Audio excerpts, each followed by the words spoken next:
Welcome to the Great Detectives of Old Time Radio. From Boise, Idaho, this is your host, Adam Graham. If you have a comment, email it to me, box13@greatdetectives.net.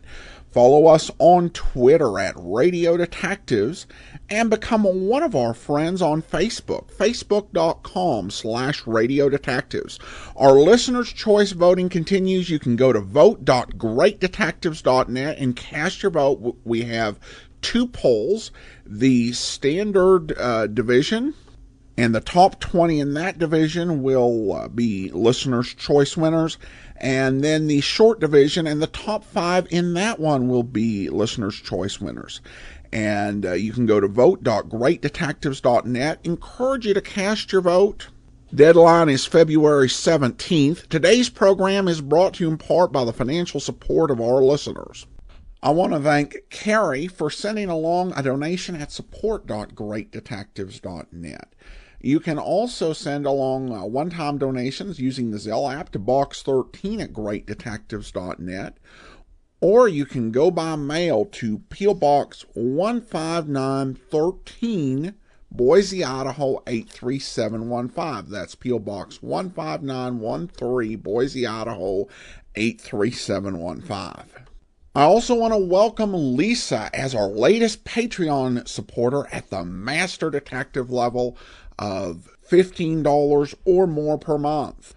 Also, over at greatdetectives.net this weekend, check out my review of the graphic novel The Prisoner, The Uncertainty Machine.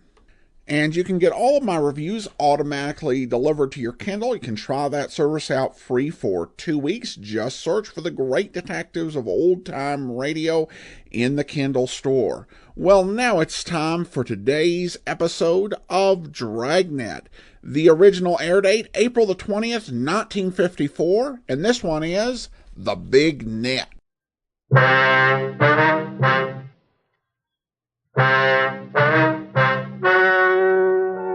Ladies and gentlemen, the story you are about to hear is true.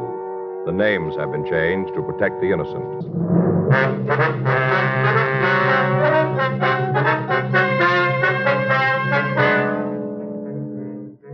You're a detective sergeant. You're assigned to robbery detail. 14 women in your city have been robbed and beaten. You've got a half dozen descriptions of their attacker. None of them match. The man's still free. Your job, get him.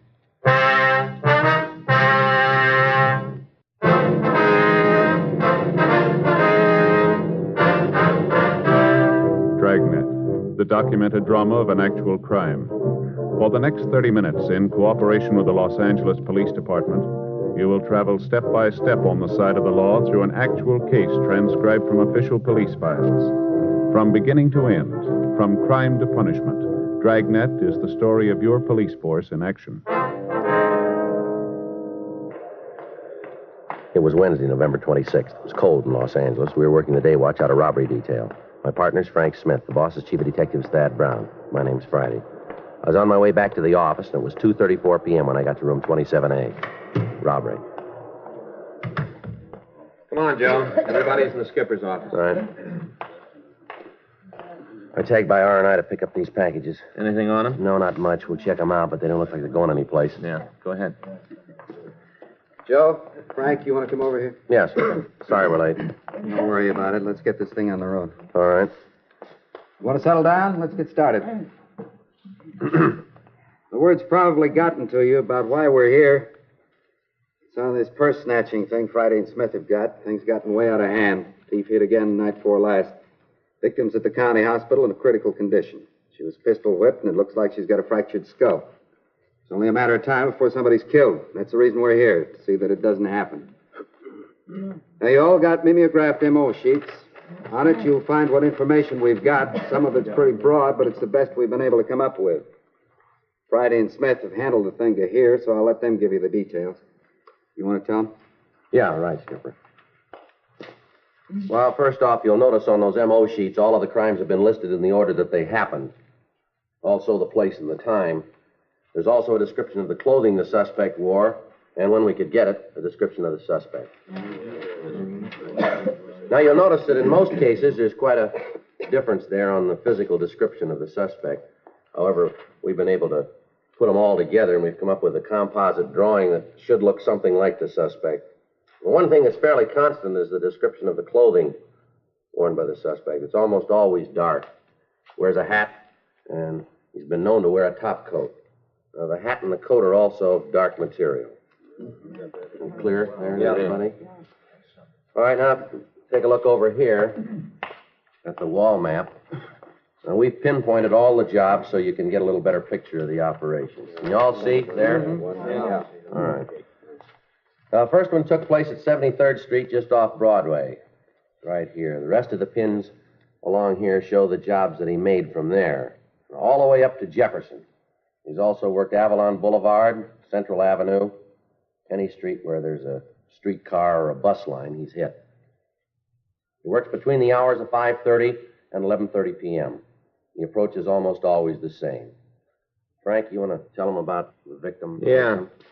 The victim will get off the streetcar usually, or the bus, whatever it is, and starts to walk home. As soon as the woman gets in the area that's not lighted well or that hasn't got much traffic, the guy walks up behind her and grabs him. After that, he tries to take her purse. If the victim offers any resistance, well, he usually slugs him. Because of the fact that two of the victims have seen a gun in his hand, we know he's armed, so the gun's been described as a revolver, too. Mm-hmm. How about a car, Joe? Excuse me. Suspect drive one? Car? Yeah. Well, we've got to assume that, yeah. He's been seen a couple of times by people in the neighborhoods as he ran through their yards. It's pretty safe to figure that he's got a car parked on a side street somewhere. None of the victims have seen a car, however, but we know he leaves the area immediately. Mm-hmm. No description of the vehicle, huh? No, we've had a couple of calls, but they didn't check out. Now, the plan here is to use police women as decoys and try to bait him out into the open. That's the reason the women officers are here.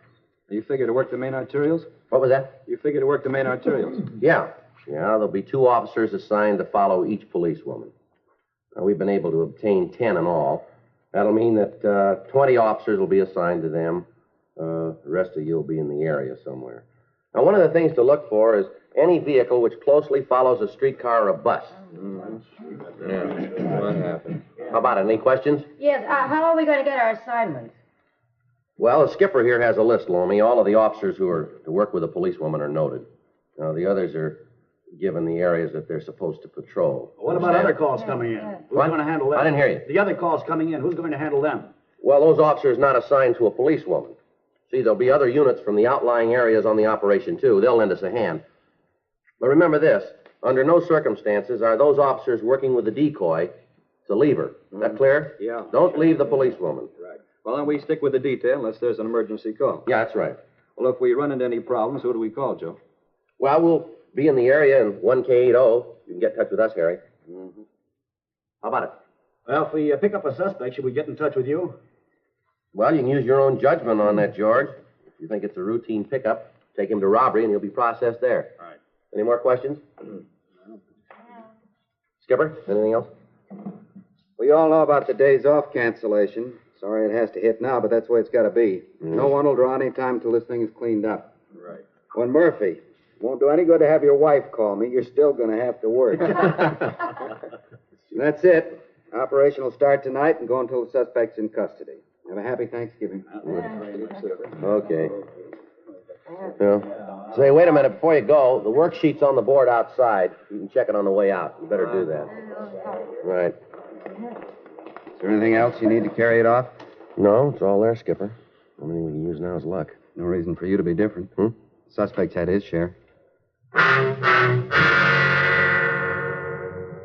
Frank and I left the office and drove out to the area of the operation.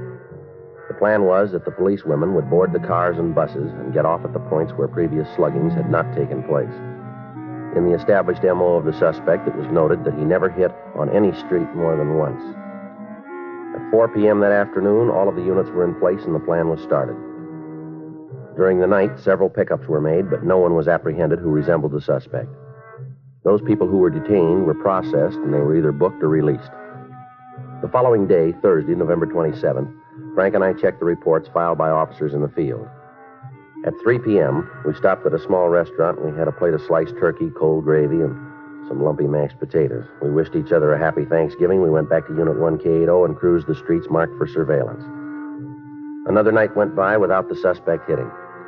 Saturday, November 29th, 11:30 p.m. Frank and I were driving down San Pedro Street at Vernon Avenue. Looks like another one shot, huh? Yeah, it's beginning to shape up that way, isn't it? You figure the suspect knows about the operation? I mean, where we're working? Well, you got as much as I have. Doesn't seem likely. You got a cigarette? I'm out. Yeah. There you go. Thanks. Yeah, I'm going to give you a light. 66T, Thanks. 27 North La Brea, traffic accident. Faye was sure hacked about Thanksgiving. Well, that figures. No, it didn't make me too mad. She had the in-laws over. Yeah. Her brother. One thing about that guy, he can eat more than any 10 people. You know, I've had to sit there and just look at him, and everybody's through, and he's still going strong. Yeah. Nephew was over, too. You know Little Sam? You've heard me talk about Little Sam. No, I don't think so. Yeah, Little Sam. Kid's a monster. Only 10 years old, and he's a real monster. Faye's sister lets the kid do whatever comes into his mind. They say it isn't good to repress him. What? They say it isn't good to repress him. That's what they, repress him. Yeah. I'd like to take him over. I'd repress him. Yeah, I guess you'd do that real good, wouldn't you? 1K80, 1K80. Meet Unit 1K87 at the 300 block, East 51st Street, code 2. 1K80, Roger. KMA 367. Let's go. Yeah, that's one of the units assigned to a decoy. Think it's a good one? Well, there's one way to find out, isn't there? Yeah. Ask him.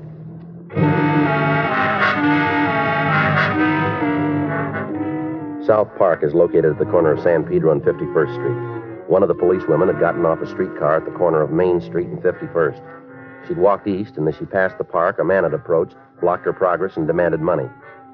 The man was pretty drunk, and when the officers following the woman arrived at the scene, he was struggling with a policewoman. He was taken into custody, and we were called. We took the man to room 27A, and from there to the interrogation room. Physically, he matched the description of the suspect as we'd gotten it from the victims. 12:15 a.m. That's the dirtiest thing I ever heard of, putting me in here like this. All right, what's your name? I don't think I'm going to tell you. Let me see your wallet. There's nothing in there. No juice. Empty your pockets on the table. Hey, do you have a copy of the L.A. phone book? Come on, mister, around empty here? your pockets, will you? All right. Come on, everything. How about your wallet? Hey, young man. No juice. Take the money out. I told you there's no juice. No money in the wallet? No.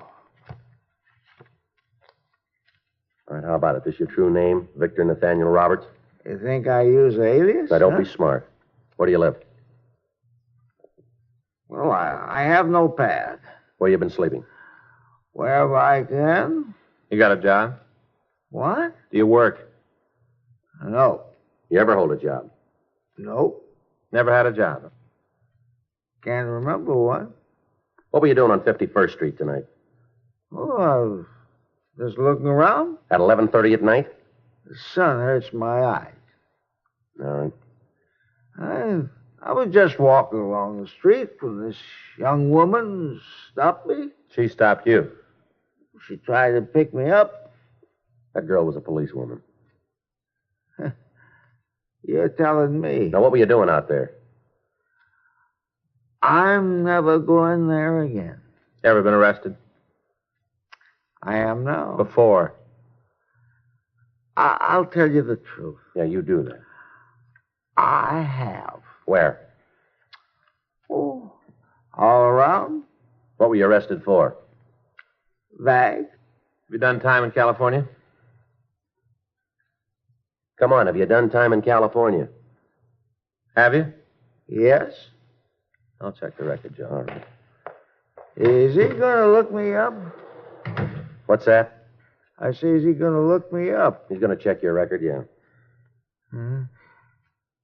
Officer, you mind a little constructive criticism? Now, you listen, mister. Your funny time's running out here.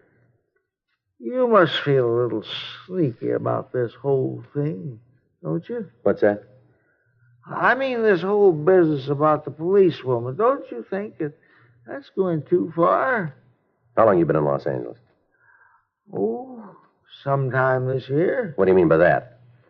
Oh, checked in about a year. What? I said I checked in about a year. A year ago, you mean? Yeah, about a year ago. Well, if you haven't got a job, how do you manage to live? Haven't got a little drink, have you? Joe. Yeah. See you a minute. Fine. You sit still. What do you got? Checked R&I, got the word on Roberts. Yeah, what about him? Been tagged 67 times for drunk. All in L.A.? Total's 92. Doesn't look like he's our man, though. Why? Well, he's been in Camarillo for the last 3 months.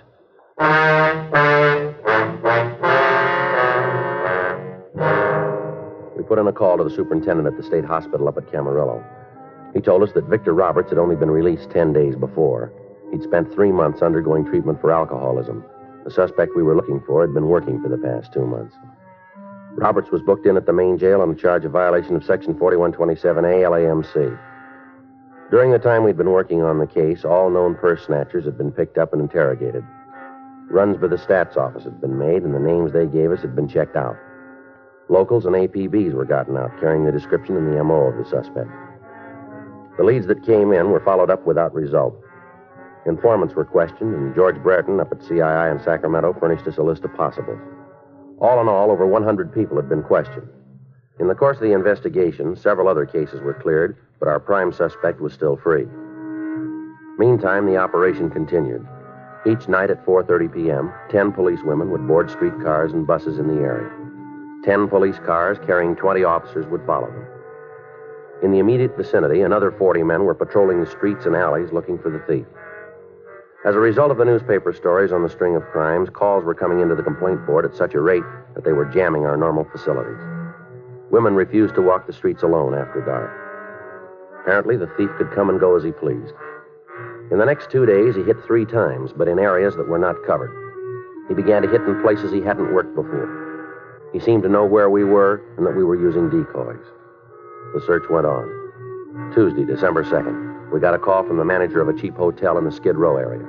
We drove out to see her. Right down this way. He's not in.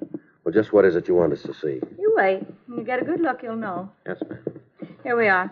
I'll get the door. You just come on in. Thank you. Yes, ma'am. Over here. I was cleaning up this morning. My girl's sick. Had to do it myself. Mm-hmm. And just cleaning up, and I found them over here in the closet. Yeah. Up on the shelf. Can you see them up there? Way back? Wait a minute. Let's get a chair. Well, I was just straightening up, and I saw them, and I thought to myself, I ought to call the police, get them right out here. That's what I thought to myself. Yes, ma'am. I always feel it's the duty of every citizen to cooperate with the police. Yes, ma'am. You got your flashlight, Frank? Huh? Flashlight. Oh, yeah, here you go. Well, do you see them up there on the shelf? Yes, ma'am. Frank, Yeah? there's something down there I can pick him up with? Well, you'll find out anyway. You don't have to worry about fingerprints. I guess I shouldn't have done it, but when I found them, I picked them up, but I put them right back, right where I found them. Here you are. Okay. What you got? 2 women's purses. Mm-hmm. True. Look inside of them. All kinds of cards and things. No money, but all kinds of other stuff. You just look. Who has this room? You mean registered? Yeah. Well, he gave his name as Jerry Kilgallen. You ask me, though, I think it's phony. He take the room alone, did he? Oh, absolutely. This is a hotel for men. Don't allow no women in. Is it possible that somebody else left these purses up there? Hardly. These rooms are cleaned every day, cleaned thoroughly. I don't miss anything. Yes, ma'am. How about the identification in them, Joe? I don't recognize the names. We'll have to check them. Take a look at this, though. No, here, on the lining of the purse. This one. Oh, yeah. You better get it to the lab, huh? What is it? You find something? We're not sure. Well, what is it? I called you. I got a right to know. What is it? It looks like bloodstains.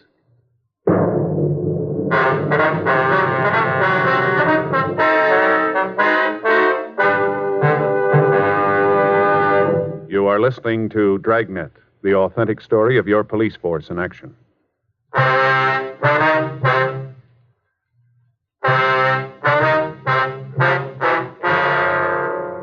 We got a complete description of Jerry Kilgallen, and Frank called it into R&I. We found no record on him under that name. The purse was sent to Lieutenant Lee Jones at the crime lab, and after running a precipitative test, he told us that the stains were human blood. A stakeout was placed on the hotel, and that night, Kilgallen was taken into custody. Under interrogation, he admitted taking the purses from 2 women in a department store in downtown Los Angeles. He went on to explain that he'd just gotten into town and that he was broke and hungry. He gave us the date and the times of the thefts, and when we called the victims, they were able to give us positive identifications. He told us that when he'd taken the second purse, he'd cut his hand on the clasp, and that the bloodstains we found were his own. He was booked in at the main jail on the charge of suspicion of robbery. That night, Frank and I took up our place in the Dragnet operation. Nothing happened. The next night went by without activity. On Thursday night at approximately 8:45, a woman was slugged and robbed after she left the bus on 71st Street just off Vermont. All cars in the operation converged on the area, and a block-by-block search was made. Additional officers were called in to aid in the hunt. Every alley, every street, and every backyard was gone over thoroughly. 11:15 p.m. While the search continued, Frank and I drove down to Georgia Street Receiving Hospital to talk to the latest victim. I was on my way home. I didn't think anything like this would happen. I was just walking home. Can you give us a description of the man? I don't know. It was dark. I was just walking home and it happened. Did you see the man at all? Yes. It was dark. Was he a tall man? I guess so. I guess he was tall. I talked to the other men. Isn't that enough? I talked to them. Well, we're trying to get all the information we can. I don't remember good. My head hurts. Isn't there something they can do to make my head stop hurting? Did you see the man's face? Did you get a look at it?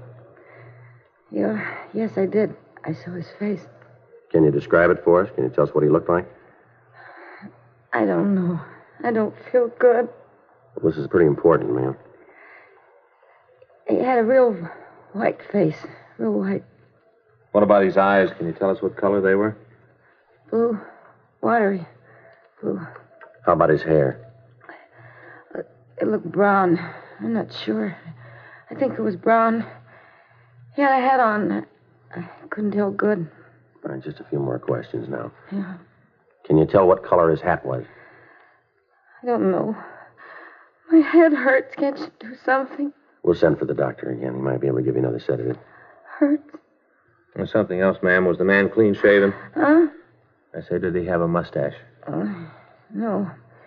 No mustache. Does he wear glasses? No. Is there anything else you can tell us about his appearance? No. Nothing. He had a gun. I know that. He had a gun. That's what he hit me with. Gun. Mm-hmm. He hit me when I wouldn't give him the purse. First, he asked me for the money. I told him to get out of my way. He said he'd kill me. And he hit me on the head. Hit me as hard as he could. All right, ma'am. Now, is there anything else you can tell us that might make it easier to identify him? No, nothing. I told you everything I know. Nothing else. All right, we're sorry to have bothered you. Thank you. We'll be talking with you again when you're feeling better. Yeah. You come back then. I'll try to remember then. Thank you very much for your help. It's all right. You ask the doctor to come back, won't you? Yes, ma'am. Officer, Yes, ma'am? something else might help a little bit. What's that, ma'am? Before he hit me, I remember there was a fight. I didn't want him to take my purse. There was a fight. Yeah. I tried to stop him, and I scratched him. I scratched him hard. See, I broke a fingernail when I did it. That'll help, won't it? Yes, ma'am. It should. Last thing I remember before he hit me, he was bleeding a lot. Where did you scratch him, ma'am? Do you remember? On the hand? No, right across the face. Left side. We got to a phone and we had a broadcast put out carrying the additional information on the man and the fact that he had been badly scratched. Officers in the immediate area of the attack started a check of all the drugstores that were open in the hope that the thief had stopped for medication. After getting the call out, Frank and I left the hospital and started back to search the area. 11:46 p.m. You talked to the doctor about the victim? Yeah, she's in pretty bad shape. They're going to move her to General. Sebastian says he might have to operate. Be glad to get this guy. Yeah. Attention all units. Attention all units. You want to turn it up, Joe? All units on frequency 7, please stand by. All units in the vicinity of the 100 block on West 29th Street. Officer needs help. Special attention 1K80, code 3. Lean on it. Right. All units in the vicinity of the 100 block on West 29th Street. Officer needs help. Special attention 1K80, code 3. Frequency 7 clear. I'll call in. 1K80 to Control 1. Acknowledging the call to the 100 block on West 29th Street. KMA 367.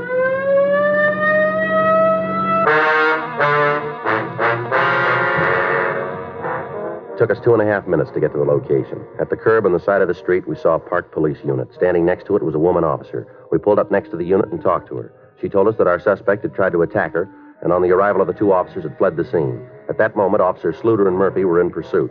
While Frank got additional information from the policewoman, I went back to the car and got on the radio.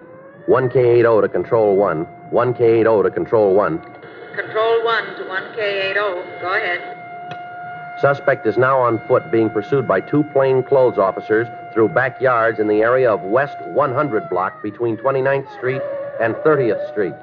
Dispatch units to block intersections of Broadway and 29th Street, Broadway and 30th, Broadway and 28th Street, Broadway and 27th, intersections of Main and 28th, Main and 29th, Main and 30th Streets, Main and 27th Street.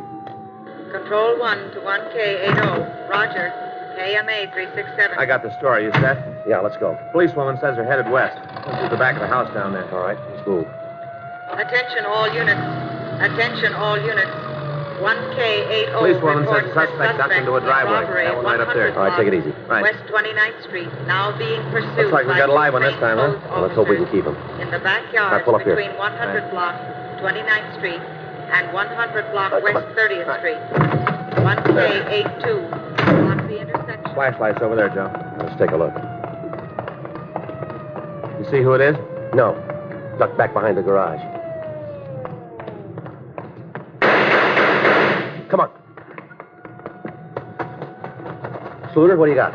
He's back there. Murphy's with him. You guys all right? Yeah. All right, let's take a look. You want to call an ambulance, Frank? Right.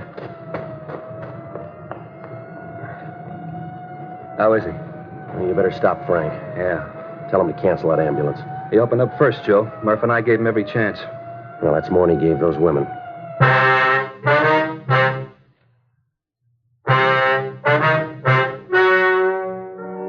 The story you have just heard is true.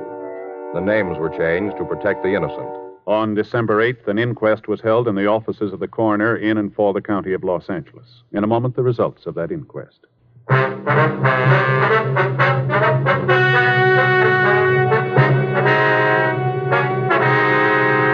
At the inquest, the coroner's jury returned a verdict that the suspect, Kenneth Neal Stewart, died as a result of gunshot wounds inflicted by police officers in the line of duty.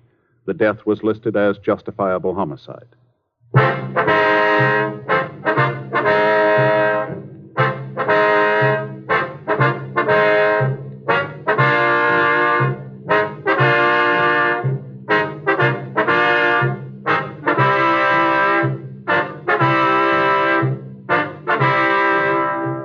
You have just heard Dragnet, a series of authentic cases from official files. Technical advice comes from the Office of Chief of Police W.H. Parker, Los Angeles Police Department. Technical advisors, Captain Jack Donahoe, Sergeant Marty Wynn, Sergeant Van Sprasher. Heard tonight were Ben Alexander, Vic Perrin, Vivi Janis, Herb Ellis. Script by John Robinson. Music by Walter Schumann. Hal Gibney speaking. Watch an entirely different Dragnet case history each week on your local NBC television station. Please check your newspapers for the day and time. Chesterfield has brought you Dragnet, transcribed from Los Angeles.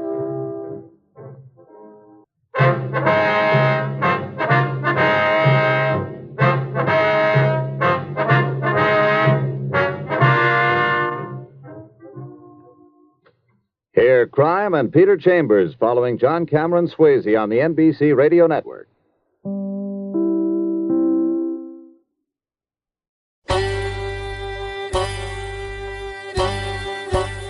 Hi, this is Andrew from OTRWesterns.com. I wanted to invite you to come take a look at our site where we put out podcasts of old-time radio westerns. Check us out at OTRWesterns.com. You're listening to The Great Detectives of Old Time Radio with Adam Graham. Now let's get back into the show.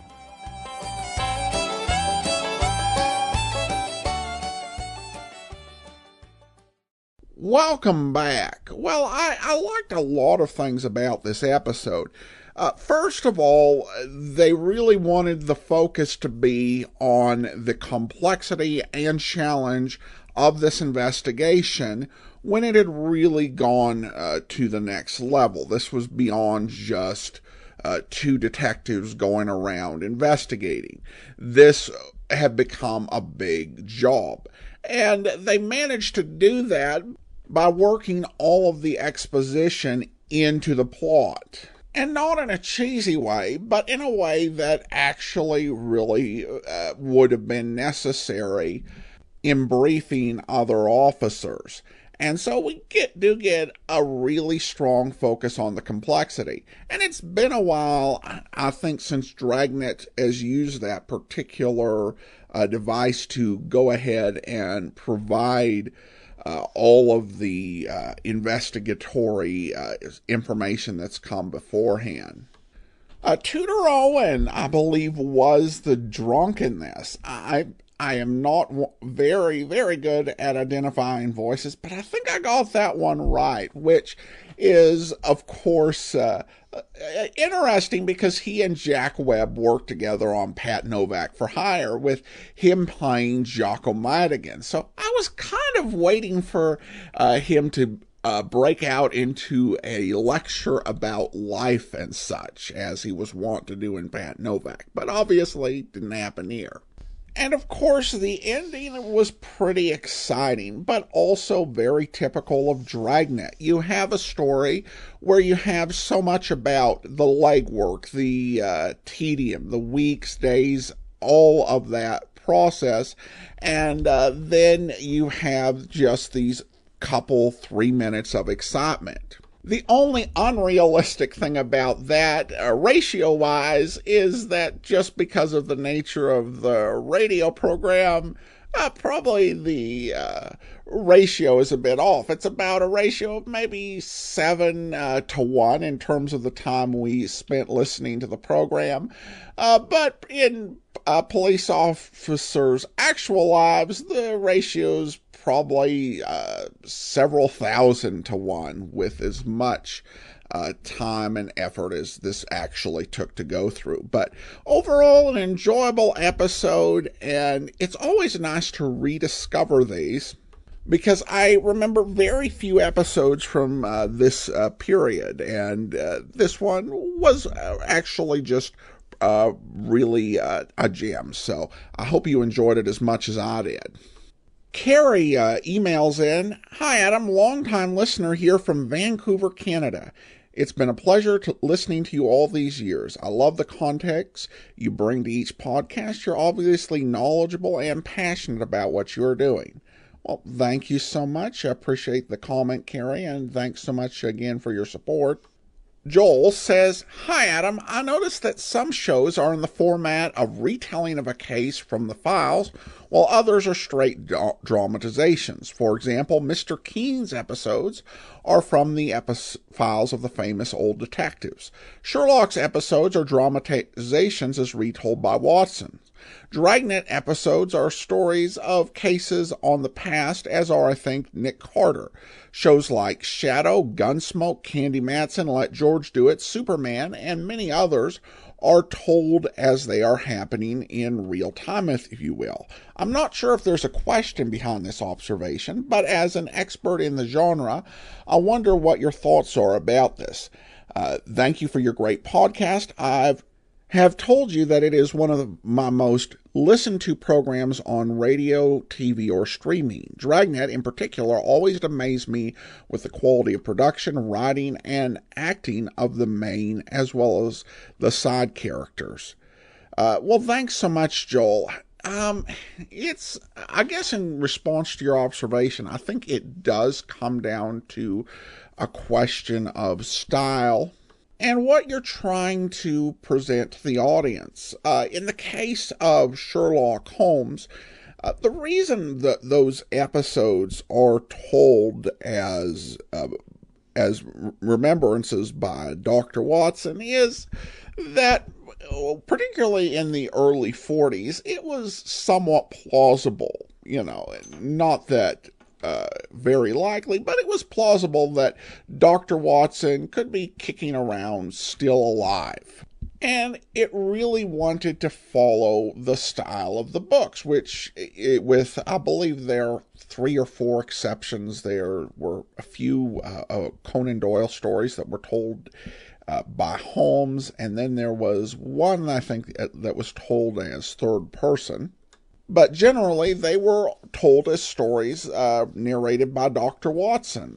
And so they wanted them to feel like, okay, these are more cases from Dr. Watson that didn't end up in the canon. With Mr. Keen, the series does something really weird with trying to make him far more significant a literary figure than he actually was. There was one book featuring him written in 1906, but they have him as one of the greatest figures in American literature, and so these are more tales from his case book, this great literary figure.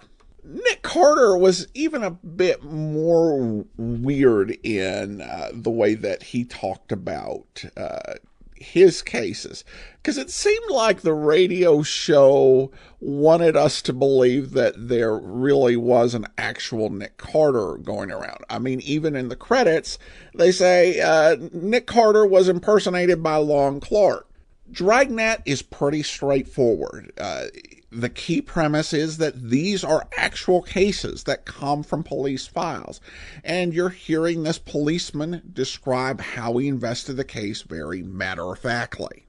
Johnny Dollar does the expense account, and I think that's to make it memorable. It provides a lot of the show's branding, the man with the action-packed expense account. Though I've noticed that the expense account on Johnny Dollar is being used a lot less. Generally, there'll be like an item 1, we're traveling somewhere. And then at the end of the episode, it's like a summary of all other expenses, we'll call it this. Rather than itemizing, like they did in the earlier seasons, where you would get really the whole plot would proceed through the expense account. And with a lot of the other hard-boiled shows, the program is told in the past tense because in many ways they are mimicking the hard-boiled private eyes of literature, who would tell their stories in the past tense and in first person. And you would get a sense of the character's personality and style in the way that they narrated.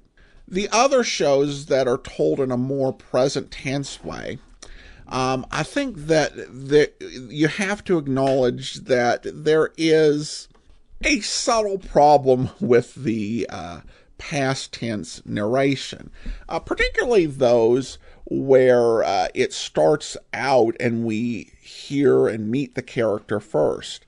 Because you're not going to get to the point where Sam Spade is writing his report to Lieutenant Dundee and says, "And that, my dear Lieutenant, is where I was killed, and my funeral will be on Thursday." And go ahead and write that up, Effie. If there is a dramatic note to the effect that the detective died, you know that that's not the end of the episode, and you'll find out that he made it out okay. Now, of course, this is the 1940s and 1950s, so we know that our hero is not going to die, but still, you want that extra added layer, of suspense, and so a lot of the shows where it's not told, they're kind of at least allowing you to feel like the hero could be in a bit of jeopardy. So I think those are some of the stylistic choices. Others might have additional thoughts, and I'd certainly welcome it. It's an interesting a conversation, and I appreciate you bringing it up, Joel. All right, well, that will do it for today. Join us back here tomorrow, Public Domain Video Theater, an episode of Boston Blackie, and I think it might be the last one that we play because I don't have any more TV episodes of Boston Blackie. Then we'll be back on Monday with Mr. Keen, Tracer of Lost Persons. And then next Saturday, we'll be back with another episode of Dragnet. In the meanwhile, remember, cast your vote. Listener's choice voting ends on the 17th. Go to vote.greatdetectives.net And send your comments to box13 at greatdetectives.net. Follow us on Twitter at Radio Detectives and become one of our friends on Facebook. Facebook.com/Radio Detectives. From Boise, Idaho, this is your host, Adam Graham, signing off.